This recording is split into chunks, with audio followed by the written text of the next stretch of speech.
Bienvenidos amigos y amigas a nuestro canal. Hoy tenemos la oportunidad de conocer a Elisa. ¿Qué tal, Elisa? ¿Cómo estás? Muy buenas, muy bien, ¿qué tal? A modo de presentación nos gustaría que nos comentes un poco cuántos años tienes, en qué iglesia te congregas y a qué te dedicas. Bueno, soy profesora, pero soy también escritora. Entonces, me gustan los idiomas y me dedico a todo lo que eso, digamos, toca. Voy a la iglesia Emmanuel Baptist Church de Madrid, es una iglesia internacional bautista.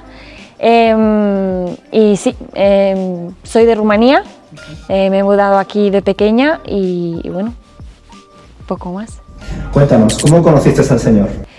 Bueno, me crié en un hogar cristiano y digamos que siempre he tenido la noción de Dios, siempre he creído en Dios y siempre he ido a la iglesia, he asistido, he sido muy participativa y sincera, nunca, digamos, he ido en plan solo por costumbre o porque mis padres me obligasen, pero creo que hubo un cambio entre creer en Dios y confiar en Jesús, poner toda mi confianza en Él como mi Salvador, ¿no? Y eso fue en la universidad, gracias en parte a un campamento de GBU al que he asistido, porque después empecé a analizarme un montón y a ver lo pecadora que era, digamos. Y una amiga mía pues me guió a decir, mira, quizás sea el momento de que de verdad le ores a Dios, te arrepientas y que le hagas tu Salvador y que seas hija suya, ¿no? Y bueno, ahí, digamos, a los 22 años que puedo decir que hubo un momento de antes y después en mi vida. Nos has contado antes que provienes de Rumanía y sin duda en nuestras iglesias hay muchos jóvenes que son extranjeros. ¿Nos podrías comentar cómo ha sido tu experiencia como extranjera y evangélica? Pues puedo decir que ser extranjero es muy complicado, vayas donde vayas, pero para mí la iglesia siempre ha sido ese sitio donde no me he sentido extranjera, me he sentido cristiana. Y he ido a diferentes iglesias, diferentes denominaciones, tanto en Rumanía como aquí, como en Guinea Ecuatorial, que he vivido allí también.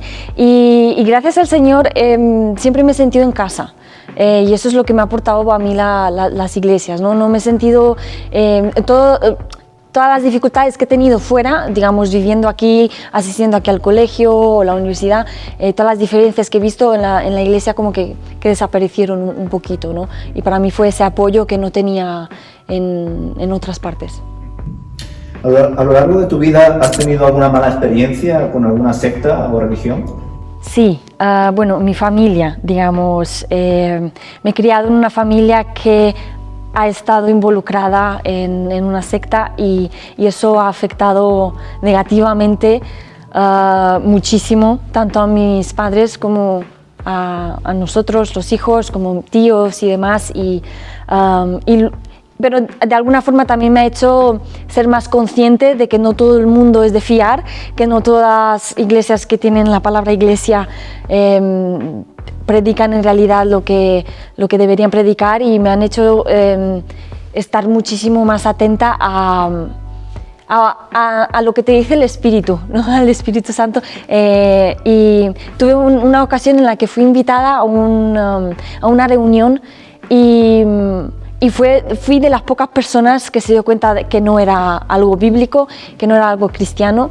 Y sí, yo siempre animo a la gente a que conozca primero muy bien lo que dice la Biblia, porque eso nos va a ayudar a no pasar malos ratos después, porque una vez que entras en círculos tan complicados, tiene unas consecuencias que ni siquiera la persona se puede dar cuenta, ¿no?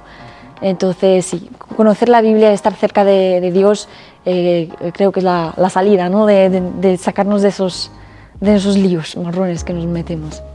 Recordando un poco tu etapa como adolescente, ¿nos podrías compartir algunos consejos para aquellos adolescentes que tienen ciertas dudas con su fe y su moral cristiana? Sí, podría decir que en primer lugar asegurarse que eres salvo o no, porque la Biblia dice que si no estás salvo es muy complicado que comprendas la Biblia o la palabra de Dios.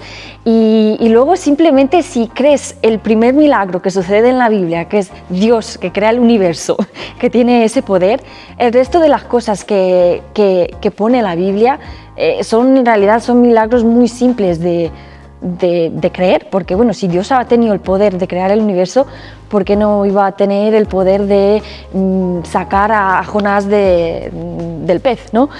Confiar que la palabra de Dios es la palabra de Dios, ¿no? Tener una Biblia que no sea una Biblia como masticada, de estas que son para adolescentes o que es parafraseada. Ser consciente de, oye, yo tengo la inteligencia suficiente para leer la Biblia y ser guiada por el Espíritu Santo, ¿no? Entonces yo creo que eso, si sabes que eres salvo, que vas al cielo, el resto es trabajo tuyo de estudiar la Biblia, rodearte de cristianos y el Espíritu Santo guiándote. Así, en líneas generales, ¿nos podrías comentar cómo han sido tus experiencias en algunos ministerios donde has estado? Sí, bueno, estuve un año casi en Guinea Ecuatorial trabajando con la misión bautista española.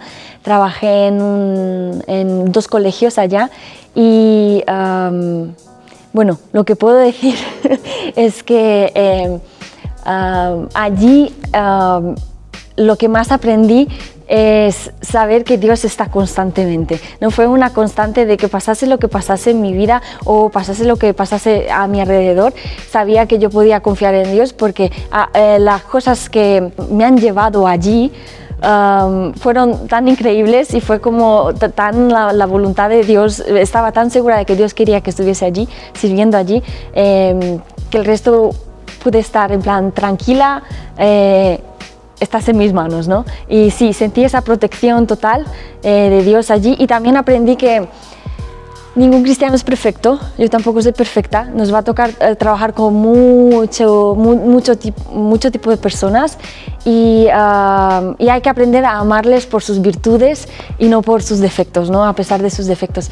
Y sí, confiar en Dios y sobre todo servir. Ahí es donde más pule nuestro carácter y donde más nos hace crecer. Sobre todo cuando estás lejos de casa y todo a tu alrededor es desconocido, ¿no? Ahí tienes que confiar en Dios. Qué bueno es escuchar tus reflexiones como producto de tu experiencia. ¿Qué crees que podrían entonces aportar los jóvenes en general a las iglesias?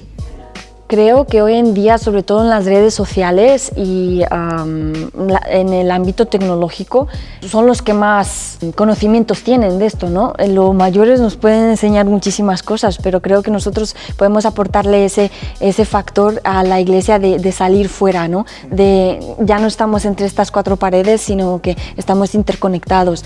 Los jóvenes tienen conocimientos de redes sociales, tecnología, programas, edición, audio, vídeo. Todo eso creo que tiene tanta utilidad y no se está usando. Muy pocas iglesias lo están usando, ¿no? Y ahora con la situación en la que estamos viviendo, las iglesias están como abriéndose más, ¿no? Y creo que eso es lo que los jóvenes pueden tener un papel muy importante en hacer oír las buenas noticias a través de otros medios que no sean los tradicionales. Como has comentado al principio, eres una persona que, aparte de trabajar en el ámbito del profesorado, también te has aventurado con la experiencia de escribir y publicar por ti misma. ¿Nos podrías comentar, ya como última pregunta, cómo ha sido ese proceso de redacción y publicación de tu novela Mi reflejo? Vale, yo empecé a escribirla a los 16 años y nunca he creído en mí misma, nunca he tenido esa confianza y, digamos, suficiente autoestima para decir voy a ser escritora, y por eso me ha tomado muchos años, ¿no?, escribirlo. Y yo he empezado el libro y he empezado a escribirlo, ¿vale? No tenía en mente ningún final. Y entonces, cuando ya por fin lo acabé, estaba en Guinea Ecuatorial, tenía 24 años, y ya fue entonces cuando dije, vale, voy a intentar enviarlo a editoriales.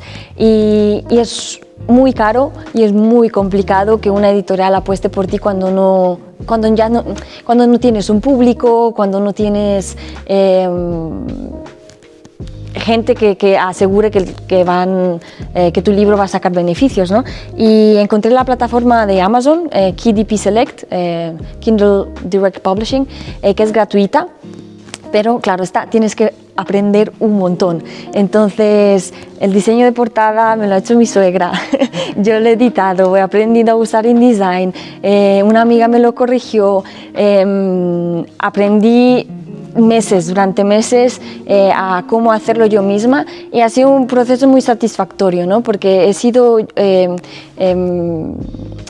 estado involucrada en cada parte del proceso, ¿no?, de publicación, y me he dado cuenta lo difícil que es en realidad sacar un libro hacia adelante, ¿no? Pero eso es posible, pero hay que meterle caña, digamos, hay que meterle horas. Pues muchas gracias, Eliza, por todo este tiempo que nos has compartido y por esa perspectiva que nos muestra cómo los jóvenes están haciendo cosas pioneras en nuestras iglesias. Y también muchas gracias a cada uno de vosotros por escucharnos. Como veis, está siendo un espacio donde conocemos a distintos jóvenes de nuestras congregaciones, donde están haciendo cosas por el Señor y siendo de testimonio en los lugares donde se encuentren. Que el Señor os bendiga.